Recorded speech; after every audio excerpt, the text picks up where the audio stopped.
native fish populations are self-sustaining. In order to get the fish out of the pond, we're going to have to lower the water, get into the pond, wrangle the fish, tag it, and take it to the river.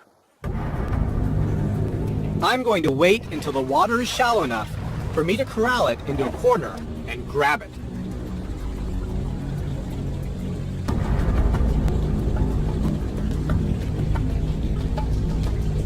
It's just hard for me to believe that a fish over a meter long is somewhere right in front of me.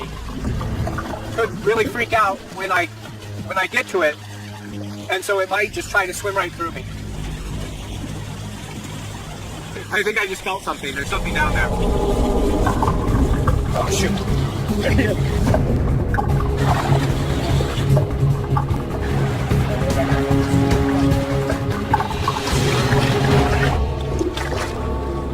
I got him by the mouth now, so he can't. Oh, he has some teeth. No, he just got a hold of my finger pretty good. I'm even down now. Come on. Ah!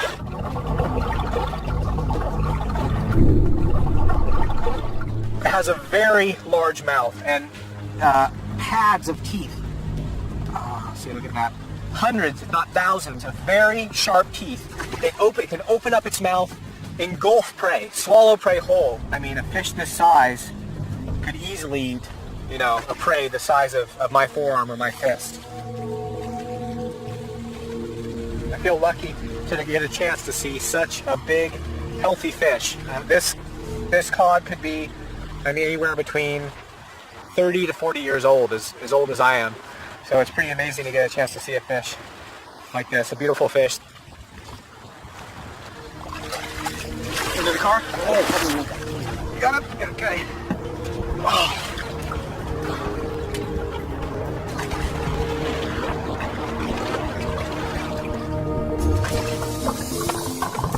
To ensure the rivers are fully stocked with this Australian icon, the Murray cod needs some human help. This hatchery center is where scientists breed native fish to release into the wild. I'm here just in time to release some baby Murray cod. Hey, Matt. Hi, Zed. Good to meet you. Matt McClellan is the hatchery manager. This center produces about 500,000 Murray cod every year. Nobody is sure how well the cod are breeding in the wild. So by releasing juvenile fish into the rivers, they're giving the wild population a better chance of survival. Instead of fitting the baby fish with tags, they use a harmless chemical marker, which stains the bones of the fish. Calcine marking will allow us to distinguish stocked fish from wild fish, so that can give us a better idea of our outcomes of our stocking programs, and also to get an idea of how the fish are faring in the wild. So just walk me through the process. How exactly is this going to work? Where are the fish? Okay, first of all, Zed, we've got the fish over here. We've got about 10 small Murray cod here. Salt water solution, Zed. Okay. If you can pour this into the first one. It's a 3-stage process. First, the fish go into water with a very high salt concentration. The salt is dehydrating the fish, Zed, so that when we shift them across to the calcine dye, then they'll actively suck the dye right back up into their bodies, and that'll give us a really good mark. They don't look great in there. No, it's always a bit worrying when you see this stage, Zed, but it's a very short-term thing. 3 to 5 minutes in here, and I've never had problems with fish with not recovering afterwards. And we'll go quickly into the fresh water. Rinse down, then just back up, drain off, into the calcine. Wow. So we'll shake it off. You guys. When the dye is no longer visible to the naked eye, a special flashlight called a fluorometer shows the green stain on their bones. I've never seen this technique before, and it's really cool. It's very visual. These fish now are bright green, and it just seems like a very efficient way to mark the fish that are coming out of the hatchery. Scientists here have seen clear signs that Murray cod are recovering in the wild, and they believe that restocking could be one of the main reasons. Get ready for release. I'm helping freshwater ecologist Lee Baumgartner release the big Murray cod and the juveniles into a remote section of the Murrumbidgee River. Since the small fish are already tagged, I'm going to release them first. Over the last 30 years, over 12.5 million hatchery rays, like these little guys, hatchery rays, Murray cod, have been released into the Murray-Darling system. And so it's important to mark these fish to try to determine whether or not the recovery of Murray cod is because of hatchery fish that are being released into the system or because wild fish finally have the conditions that they need to be self-sustaining. Adios. Before I release the big cod, we're implanting a tag under its skin. So this is a pit tag. It's a microchip. I guess each pit tag has an individual number, which allows us to identify the fish at a later date.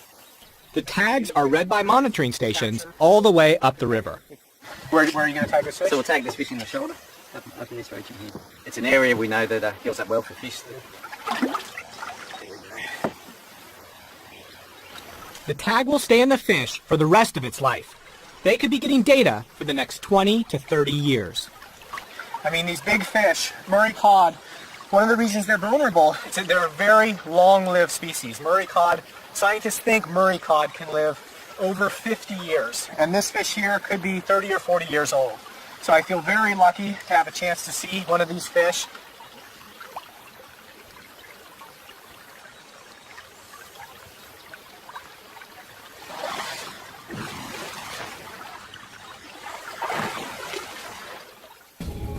Murray cod rehabilitation efforts only started around 10 years ago, and it could be why the big ones are so rare. Despite the success of restocking, there's still a major obstacle in this river.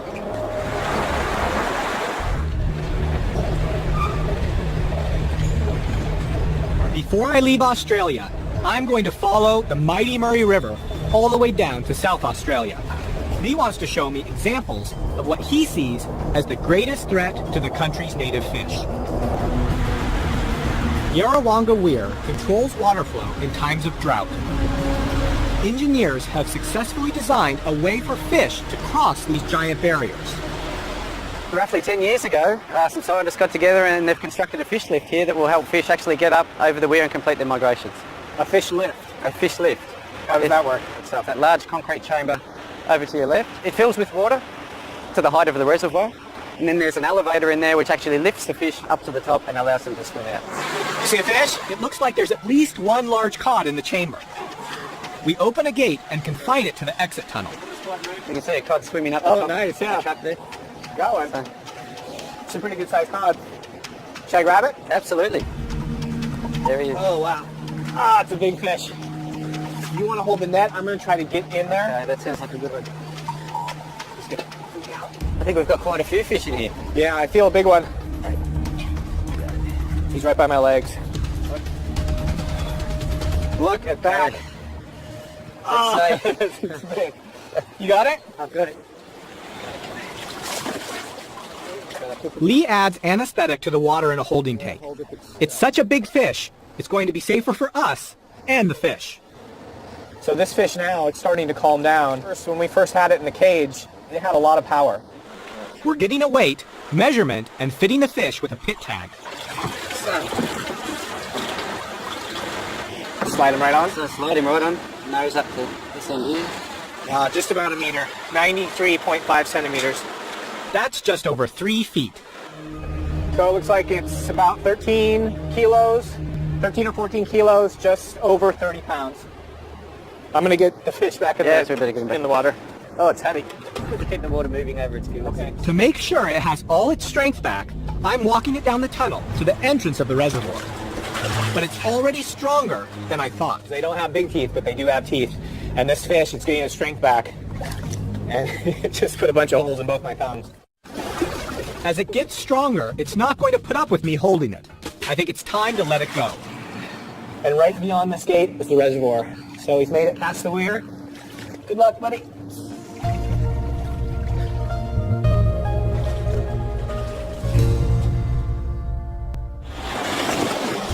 My luck's just got even better. Another fishway has just trapped some really big Murray cod. I want to see if any come close to that 1.8 meter record breaker. Instead of an elevator, this one acts like a ladder. With steps to provide resting platforms for the fish to inch their way up and beyond the dam. So right here, this is the very end of the fishway, and right in front of me is a cage. It's designed to catch any fish that are moving up through the lock. Now, we don't know what's in here yet, but if we're lucky, there may be some big Murray cod. Let's give it a look.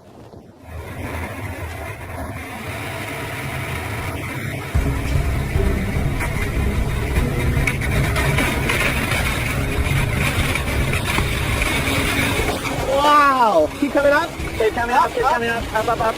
We need to get these fish in. Yeah. Quickly, so. Push out of here. Okay. There are at least 3 fish over a meter. Wow. Should we get a length? Do you think this is the biggest one? It's a big fish. This is really a fish of a lifetime. Oh, it's incredibly heavy. Okay. So we're just going to put it in a sling. Okay, so he's 1.16 metres. 1.16. 116 centimeters. It's just almost exactly 4 feet long. We can't find a pit tag in there, so it looks like he's just got an external tag. Yeah, he is. He's tagged? He's tagged in the cheek. Okay. This fish was tagged in a previous survey, and thanks to the fishways, it's able to move up and down the river. How long was it? Over a meter. Is that fish ready to go back? Did you get a length on this one already? 3 fish over a meter. This is 1 meter, 42. So, yeah, 104 centimeters, over a meter long, and we're just going to put a pit tag in it and an external tag. Ready? Yep.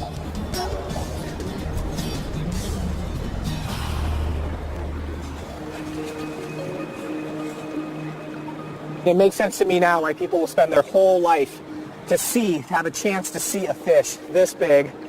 Icon of the Murray River. It's a beautiful, huge Murray cod. And now it's time for release. He realizes he's free. There you go.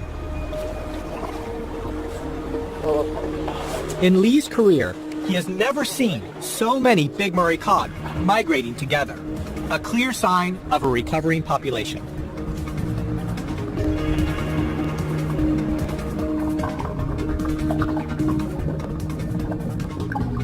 I think what's happening here can serve as a model for other megafish species. Murray cod were in decline, but the last 10 or so years, people have sort of stopped and taken stock and said, hey, if we want Murray cod in our rivers, we're going to have to do something to stop the decline. And so what I've learned here is that, everyone's working together. Anglers, scientists, managers, everybody doing their part to make sure that the Murray cod is in this river for a long time to come.